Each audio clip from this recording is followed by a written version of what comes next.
It seems from my experience that part of drawing for so many of us is that the more passionately we want to draw, the more nervous we seem to be when we actually try to draw or start to draw. Now, while the reasons for this lack of confidence can vary between us, the experience and the impact on our enjoyment and improvement in our drawing is something that so many of us end up having to suffer. Confidence is so beneficial to our smooth progression in our drawing experience. Most of the reasons, I believe, for nervousness when we draw come from how we think. Therefore, the answers for confident drawing probably won't come from just drawing. We can't draw our way out of it. We need to change how we think in some instances. Can I say I've used most of these 8 points myself to overcome my own creeping perfectionism that plagued me, and it got to the stage where I'd walk around the house delaying starting a drawing in case I couldn't draw it well enough. There's not necessarily logic in this, but it happens anyway.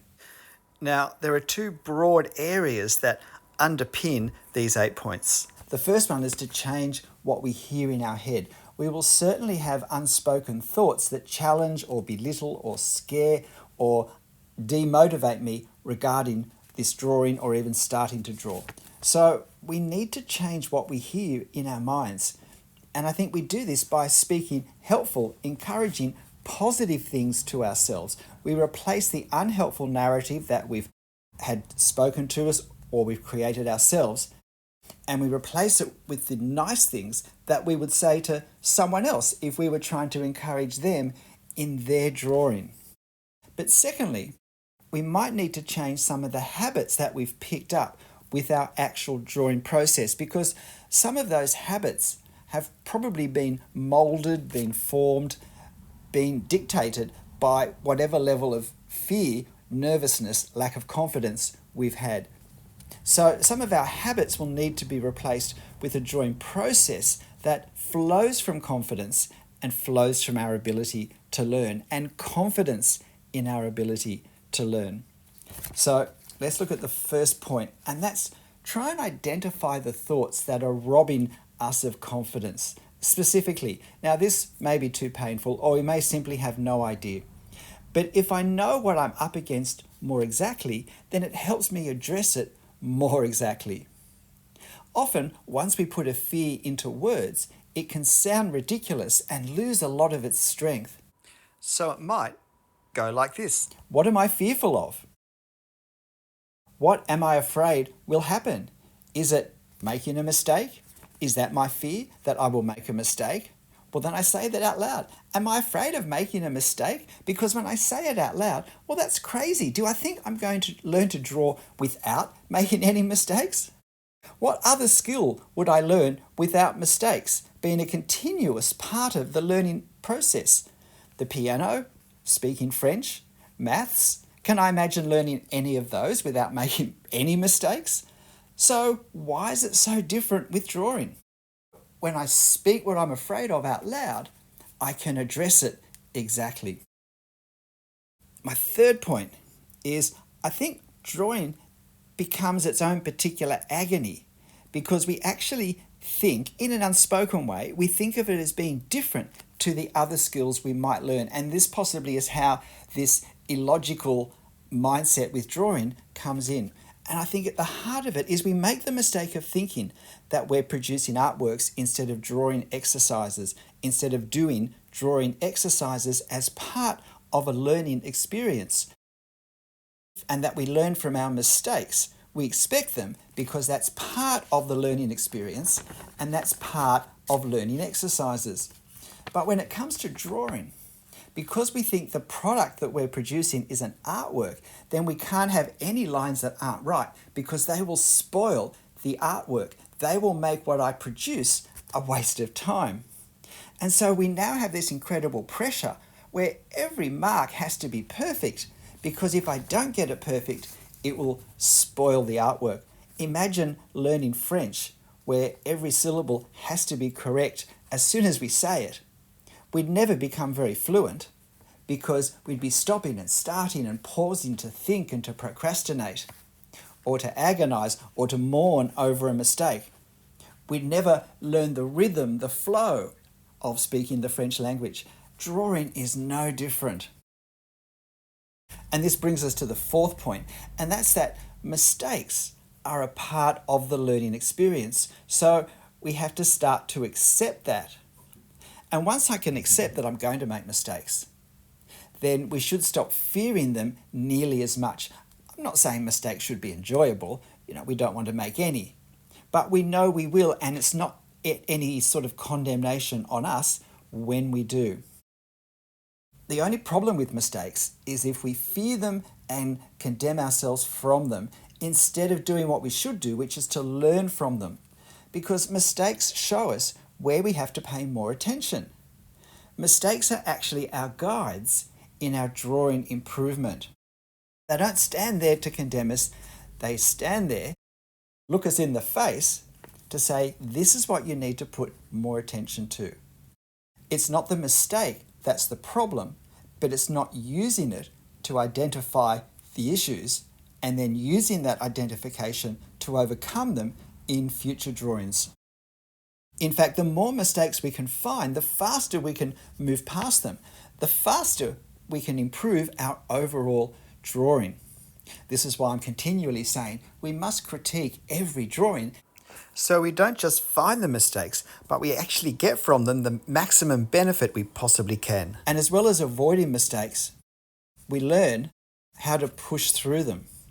We can learn how to make marks that are in the wrong place matter less in our finished drawing, because we're not fearing making them. When we make them, we think, okay, how can I cover this up? Or at least make it look less obvious, mitigate the visual impact that it has. Dealing with mistakes is a very important skill that we need to learn when we draw, and we can only learn it when we make mistakes.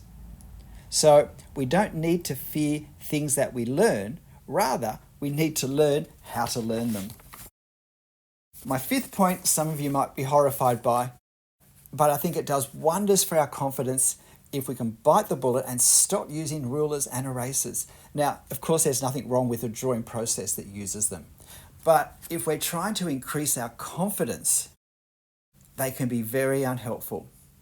If I'm learning to swim, but I'm so afraid of sinking that I'm going to be always thinking about hanging onto my flotation devices, then I'll probably never learn to swim well, because I can't learn to swim if my focus is on the flotation device. And it's the same when we're learning to draw. If I'm so fearful of mistakes when I draw that I start to over-rely on rulers and erasers, perhaps tracing other ways to make our drawing more perfect, more predictably, then that's going to stop me learning the flow of drawing that I need to learn, that I need to focus on. Have you ever done a drawing and the focus was trying to avoid making mistakes rather than the flow of producing a satisfying and effective drawing?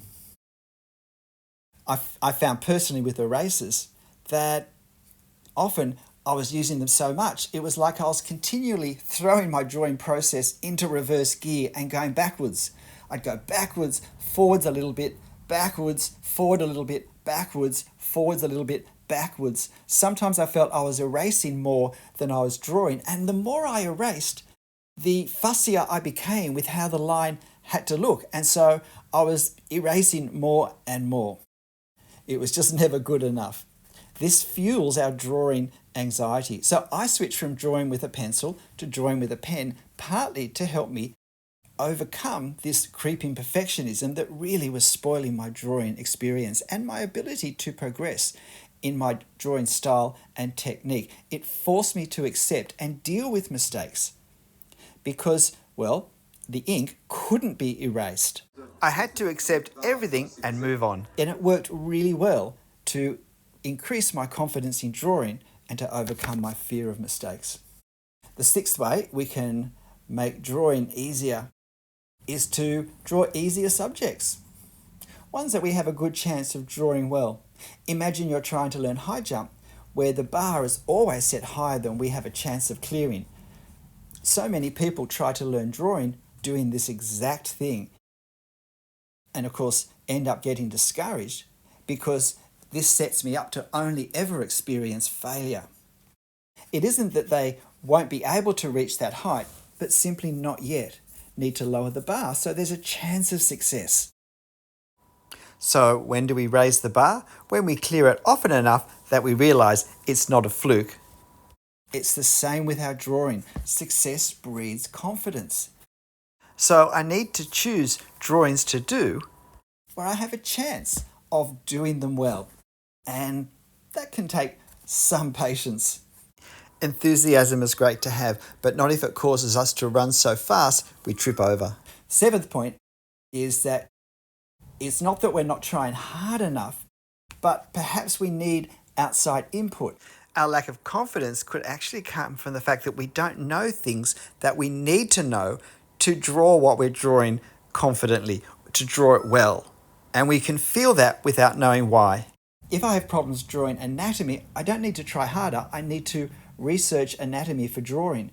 If I have problems with perspective, then I need to research and understand perspective for architecture. If I need to understand mixing colours better, then I need to study colour theory. When my mistakes identify problems, it's not just doing more drawing of that. Sometimes it's going to a place where I can get input from an outside source.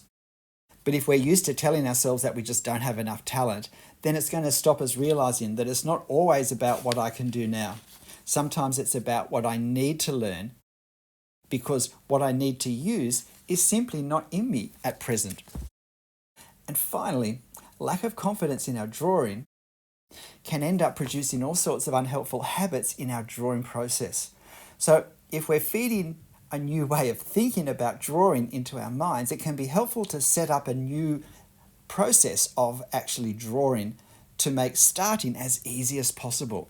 I would recommend have plenty of references in advance so that when you're ready to draw, you can start drawing straight away. They're printed and they're piled up.